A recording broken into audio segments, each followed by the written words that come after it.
E3 1995, the first Electronic Entertainment Expo ever. It took place between May 11th and May 13th of 1995. Earlier, before Sony's press conference, Sega had theirs where they announced the Sega Saturn for the price of $399 and that it was in stores now, which was originally planned for September, but they had some, I guess, early units at stores. Well, if you know history, you know that maybe that wasn't the best plan to go with. But today is September 9th, 2020. The PlayStation 1 released in North America September 9th, 1995, a few months after this press conference. So today is the 25th year anniversary. Now, I didn't get a PlayStation 1 until Christmas of 1997. As you see, I got Rugrats calendar, Hot Wheels garage, which was, it was pretty cool. I didn't get a whole lot of use out of it. A bank teller thing, which was not a great gift, barely touched it. But we got a PlayStation 1, I got Marvel Superheroes, I got Croc, Legend of the Gobos with the strategy guide, and Diddy Kong Racing, but that's not relevant to this video. And my brother, he got NBA Live 98, Madden 98, Triple Play 98. He got all the sports titles. I also got a sweet pewter Superman statue that I've still never opened. I have it somewhere. And we also got an extra controller. So, oh, it's starting. So this is from Groove Raider. Upload this on YouTube. You'll see the watermark soon. Now this was back in the day when, yeah, here's the watermark. Was that Keanu Reeves? This was back in the day when press conferences were a little bit more boring. The world's first successful transistor radio. The combination that started it all. Sony's history here in electronics. I've never watched this before. Smaller is better. And bigger is way better. Looks good, but how about even bigger? Where are these people now? They did the Jumbotron. Yes. VCR. A movie the size of a paperback. Roll tape. I used to watch Titanic on VHS all the time. Switching out those videos. Love that movie. Over 100 million Walkmans. Yeah, this is where they... Should that be Walkman? It's where they did sales stuff a lot. Okay, let's get digital. Yes. What's a record? They're going to do a console with Nintendo before that fell through.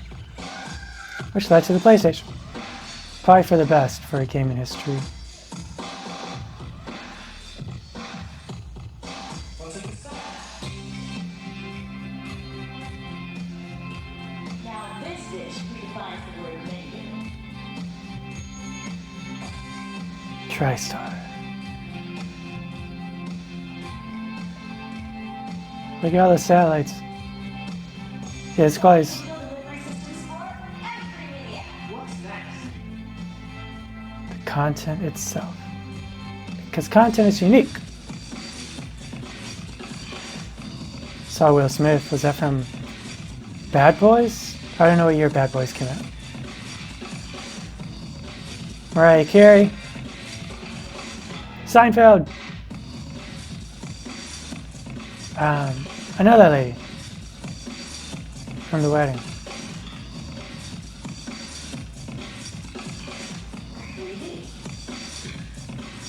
3D IMAX.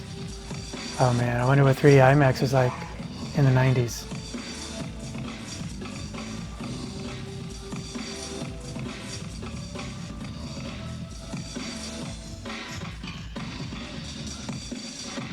Interactive in 3D.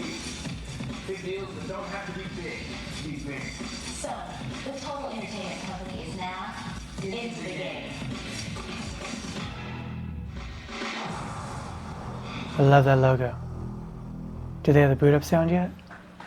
No, not yet.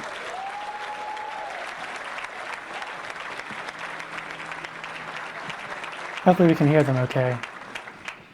In 1991, Sony established a new division to focus on the burgeoning multimedia marketplace, the Sony Electronic Publishing Company.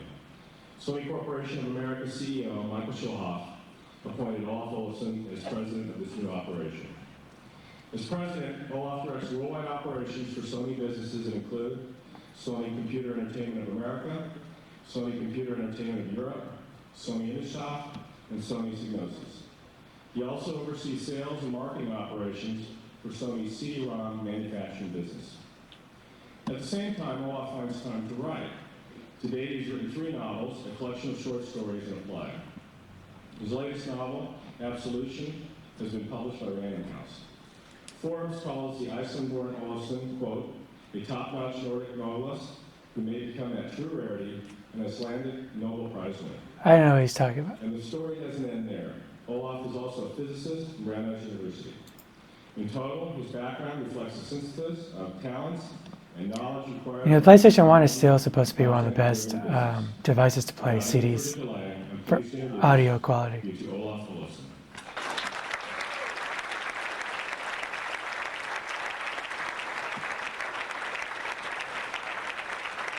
But you recognize that name. Good morning. Thank you very much. You can tell from the video that I don't represent a conventional video game company. This morning I hope to show you why that may be the best news our industry could possibly receive. I'm going to start by discussing this industry that Sony is about to enter, the interactive entertainment platform business.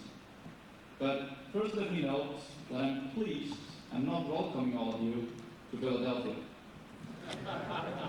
By that I mean that it's obvious to us all that we are not in a tent. Instead, for the first time, we're indoors at our own trade show. Industry momentum, accelerating to the tune of $5 billion in annual sales, has moved us from the CES parking lot. And it's no coincidence that Sony's PlayStation introduction coincides with this development. There is significant activity underway in the marketplace, and now is the time for a definitive technology. $5 billion in sales is an impressive achievement. But as we move forward, we need to look carefully at where we're headed as an industry. As an industry, we need to ask the questions I'll attempt to answer today.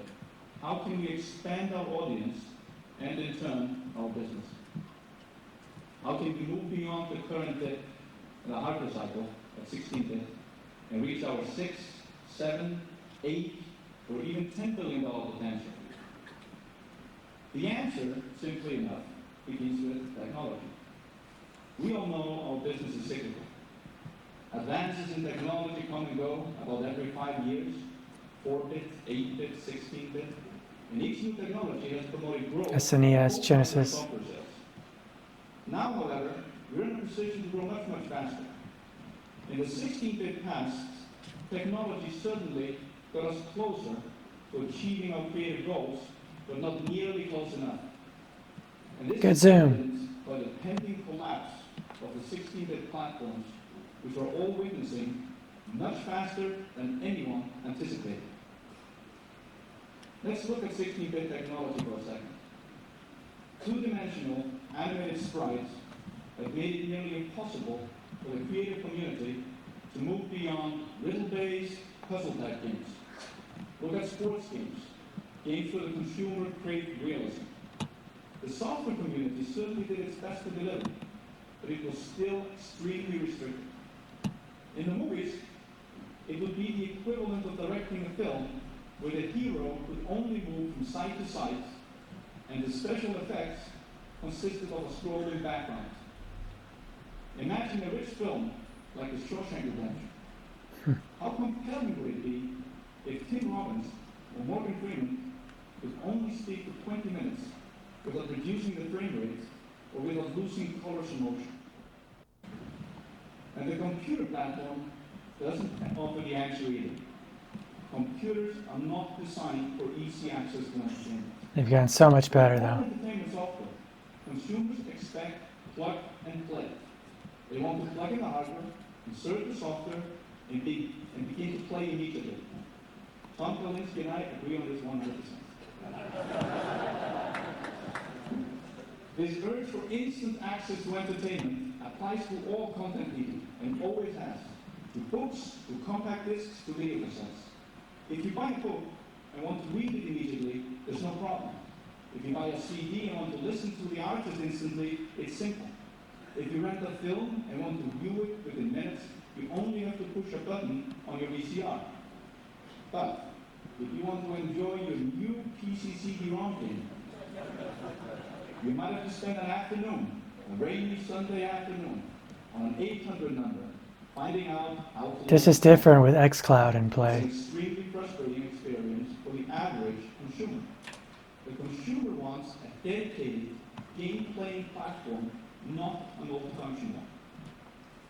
My point here is that our future lies in delivering easy access. Those SSDs are really going to make everything instant. By much, much better technology. It's the only way we keep on top of our target, the gamer. We must surprise the gamer with a new level of interactive entertainment that will sustain and grow his interest and attract new consumers.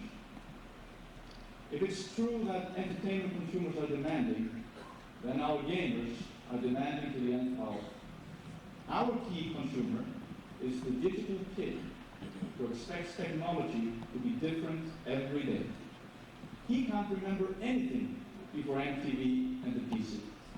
He lives in a fast-moving technoscape with the soundbite and the 20-second commercial as syntax. He eats shock radio for breakfast. The internet is his lunch. But if we continue to serve him 2D scrolling games, he'll leave the table. As a result, we'll never grow as an industry. This is so weird 25 years later how So the question is, fast how things do have we moved. become thinner?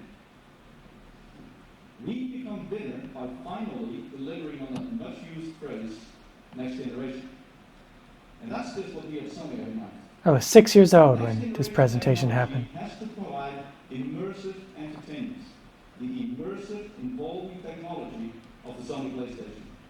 It's a huge difference in interactive entertainment, and the whole industry is going to benefit. As an industry, we must learn from the experiences of other entertainment media. Media which have consistently delivered technological advances to enhance entertainment and to stimulate industry growth. Let's think about the movies. We would never be watching them today without better technology every step of the way. Sound, color, advances in camera equipment, sound stages, special effects. Just look at the difference between King Kong and Jurassic Park. Today's audiences demand to be wowed, intellectually, visually, and emotionally. And entertainment today needs to target several senses. The same Can't tell who these people are.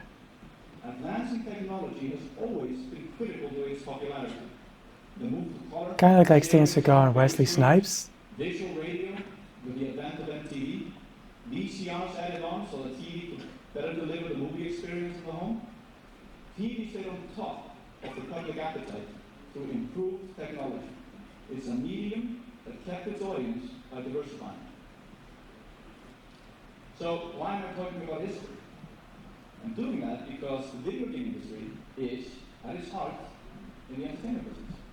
And like the movies and television, our entertainment content grows from better hardware and better technology. Noticeably better interactive entertainment technology will free up the creative community and our content will improve. And since gamers buy the entertainment content, the rush of the experience, they will buy more entertainment, but only if it's better. I believe we are certainly capable of advancing the industry.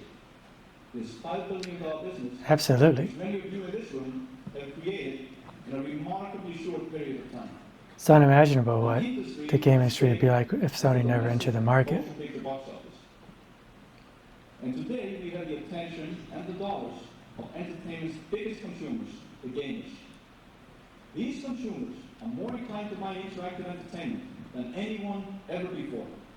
They grew up with it, and there is no adjustment curve. Gee, these numbers have grown If you dramatically look at too. how movie and television entertainment improved over the years, Especially this year with it becomes COVID, more believable game sales are skyrocketing. This is a lesson our industry must heed. Movies and television made it easier and easier for the viewers to suspend disbelief. Viewers encountered technology which became more invisible to them. The technology delivered a more seamless experience, which ultimately became more involving entertainment. Pre-next generation game technology still makes it impossible for the gamer to suspend disbelief. The digital kid will not get immersed in a 2D world with substandard graphics, animation, and sounds. We've got to get him pulled into the game, to the story, and to get him immersed. This is the immersive entertainment I alluded to earlier. Mortal Kombat? With its superior technology, was developed to deliver an immersive, totally absorbing entertainment. Obviously. I want to say Tekken because it's a PlayStation conference, but it's definitely Mortal Kombat. And we've long been an innovator on both ends of the entertainment pipeline. We invented the transistor radio, portable music with the Walkman, the camcorder, the VCR, and the beginnings of the digital era with the compact disc. Everything we do is entertainment. From all sectors of consumer electronics to motion picture studios, music labels, TV series, home video, movie theaters. And all of this heritage has been invested in the PlayStation. The technology and entertainment will deliver with the PlayStation a mainstay and not ancillary to any other businesses. I would later sell my PlayStation 1 for $4 on eBay. Several years later, when I was a teenager. Sony Computer Entertainment, the first Sony company to house hardware and software under one roof. This translates into a flow of resources between PlayStation technology and PlayStation entertainment. And it also translates Which I don't miss it. I just play everything on my pack where it's compatible PS3. and Sony, the global entertainment company. The PlayStation represents a tremendously significant product launch for Sony. And we are completely dedicated to its success. From research and development, to manufacturing, marketing, distribution. Start with product design by one of Sony's brightest technologists, Mr. Ken Kutaragi, with the benefit of Sony's 20-year digital heritage. Pick up the distribution by Sony's global distribution network. Continue with more than 350 worldwide Sony employees dedicated to software. I wonder what that number is now. With the allocation of marketing resources Thousands, on Sony's right? scale for the PlayStation. What do you get? Well, let's take a quick look. This is a game reel? In the gaming world, a little ripple just isn't enough to get players into the game. No one went too deep with this. Even with plumbers, this was kind of weak. And what level did they need? But now, it's time for a station break. Introducing Sony PlayStation, the breakthrough that takes gamers deeper into the game. It's totally immersive entertainment, and it forever changes the rules of the game. Before the DualShock. Command of the most powerful game console ever, with multiple custom Sony processors. It's a rush of power, man. Is this a Ridge Racer? 24-bit.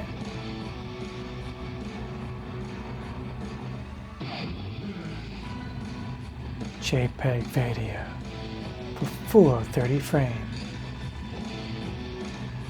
3D geometry. Executing the equivalent of 500 million instructions per Hey. second.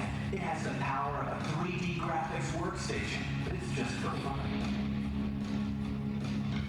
Once gamers check into the PlayStation, they They did not put that disc in their it. own hands. Real 3D action. Act like Urges or something. Which, you know, the character might be actually. Incredibly responsive. It's a gas station. Co-creative entertainment. It's Tekken. A first aid station? This looks like, is this like a Kojima trailer? It's like for Metal Gear Solid 3. There's that T-Rex from the demo. Yeah, it's famous. Ah, this Capcom. Koei, EA, Namco. Some of those companies no longer exist. First in entertainment technology, Sony PlayStation. Intimate game.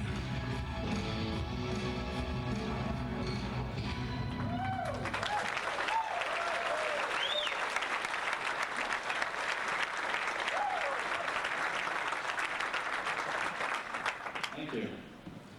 The talent behind PlayStation Entertainment now encompasses more than 400 publishers and developers worldwide. And today, as we speak, all of these forces already are producing a new standard in interactive entertainment. Names that include Electronic Arts, Namco, Acclaim, Interplay, Virgin Interactive, and Wonder Interactive. Look at that old-ass Electronic Arts logo. Crystal Dynamics just released Avengers. Are now on the PlayStation team. PlayStation technology begins with a commitment to CD-based technology.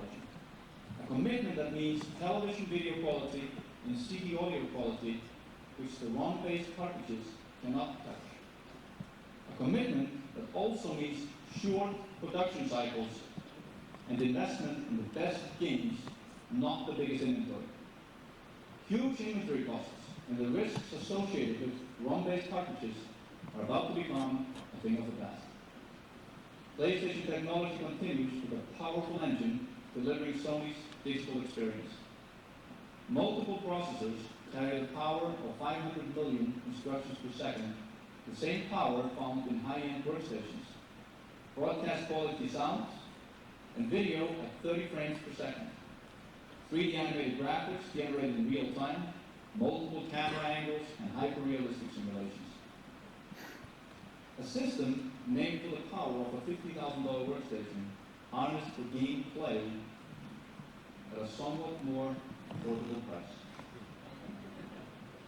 And that brings me to the retail level. What about the PlayStation at retail? That's the true test.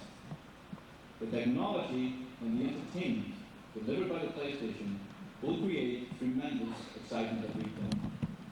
All of our PlayStation Can it guide an ICBM like the PlayStation 2? Consumers will be surprised by the power of PlayStation's technology. And they will be absorbed in unequaled interactive experience. And they will be sold in the names behind the PlayStation games.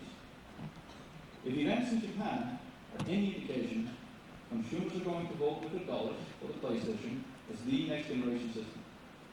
In Japan, under the leadership of Mr. Terry Tokunaga, Sony Computer Entertainment has sold close to 1 million units of hardware and 4 million games. Yeah, PlayStation's already been out in Japan for a little while. Now let me get to At this point, the best news of all, aggressive pricing that brings this only true next generation system into the home. Some of you might actually want to know what that price is. Since it's a beautiful day here in Los Angeles, I'm going to ask Sony Computer Entertainment President of America, Steve Reyes, to join me for here comes their first a brief presentation. mic drop moment. I've seen a clip of this. It's famous.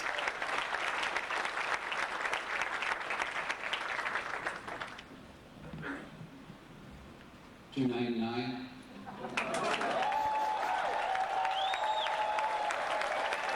So remember, this is after Sega announced the Sega Saturn for $399. An inferior console. They later do this in 2013 with Jack Tretton, where they announced the PlayStation 4 for $400, which was $100 less than the Xbox One and more powerful.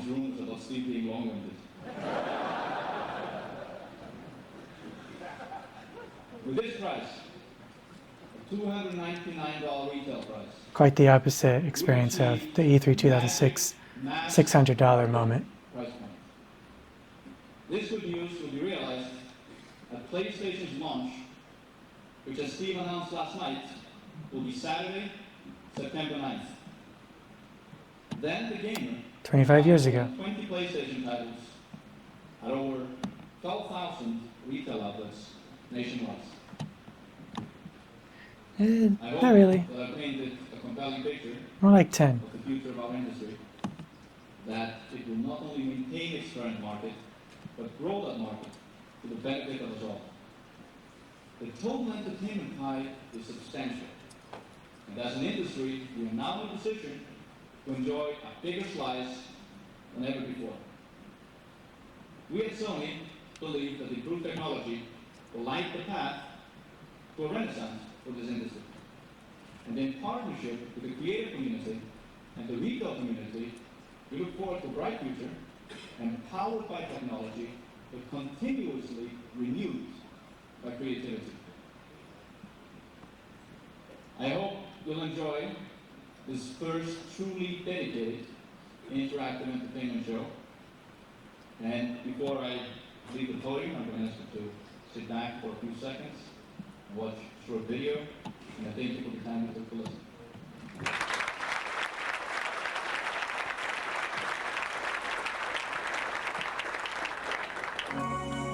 That was a good presentation, actually. This wasn't as boring as I thought it would be.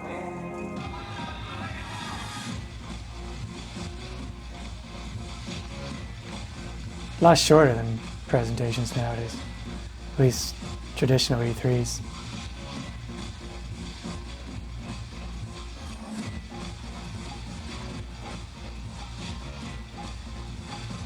Man, that guy is really into those games.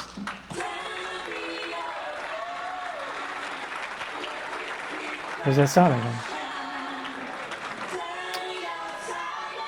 So the launch titles for the PlayStation 1 in North America were Air Combat, Battle Arena Toshinden, ESPN Extreme Games, Kilikta DNA Imperative, NBA Jam, Tournament Edition, Power Surf 3D Tennis, The Raiden Project, Rayman, Ridge Racer, Street Fighter, The Movie, and Total Eclipse Turbo. Now, I did not get mine until Christmas, and there are way better games available by then, thankfully, though there are some good ones there. I'm going to actually be playing Rayman tomorrow as part of the 25th anniversary celebration of the PlayStation 1. That should be fun. Oops, my alarm is going off because I have work. But, there we go, my little Christmas. Jingle All the Way. Jingle All the Way holds up, by the way. I think that's a great movie. See, is there anything else? Oh yeah, so the Xbox, Microsoft has announced the price a week earlier than they intended due to leaks, but the Xbox Series X is $500. The Xbox Series S is $300, which is a huge deal because it has the same SSD and same CPU as the Xbox Series X. PlayStation, we do not know the release date or the price for that yet. The Xbox console is released on November 10th. But it seems like Sony, according to reports, has been waiting for Microsoft to announce their things so they can possibly adjust their plans accordingly. Right now, we expect the PlayStation 5 to be $500 and the digital edition to be somewhere between $400 and $450. We'll see whether it releases earlier or later. Microsoft is kind of killing it though. Microsoft has Xbox All Access, where you can get an Xbox Series S for $25 a month on 2 years of Game Pass Ultimate, or Xbox Series X for $35 a month with 2 years of Game Pass Ultimate, which if you're paying full price for Game Pass Ultimate actually saves you $20. So we'll see what Sony does. I'm personally more excited about the PlayStation 5 just due to the quality of Sony first-party titles.